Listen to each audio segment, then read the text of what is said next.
Let's take a look at horizontal shifts. We're going to assume that we have some constant c that we know to be positive.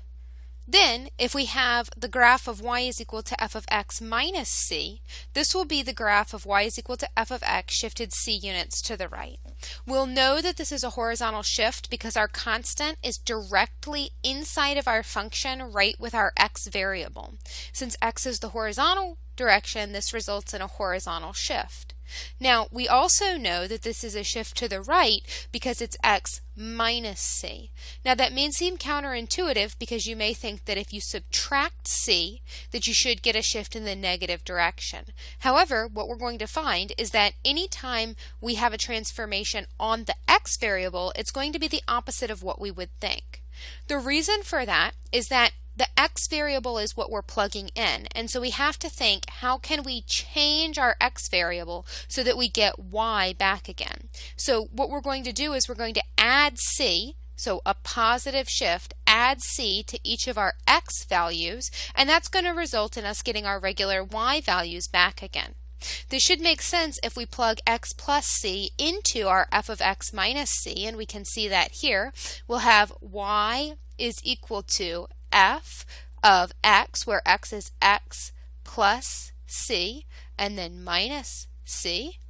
And we can see that the c's cancel out, and we get f of x back again.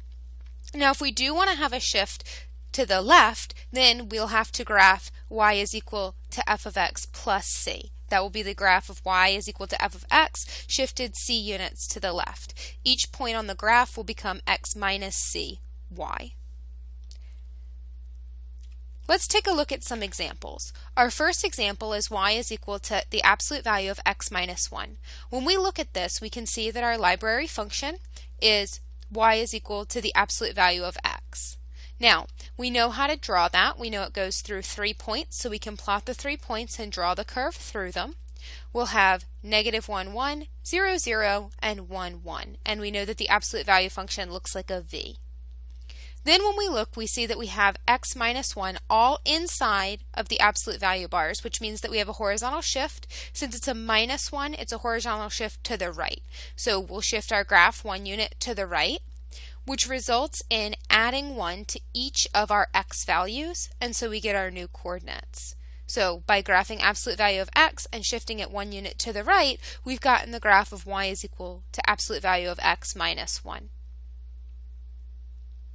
Let's look at another example. This time we have y is equal to the absolute value of x plus 2. Since we're adding 2 directly to the x variable, we know we're going to have a horizontal shift. When we look at our function, we can see the library function we should start with is absolute value of x. So we know exactly how to graph that.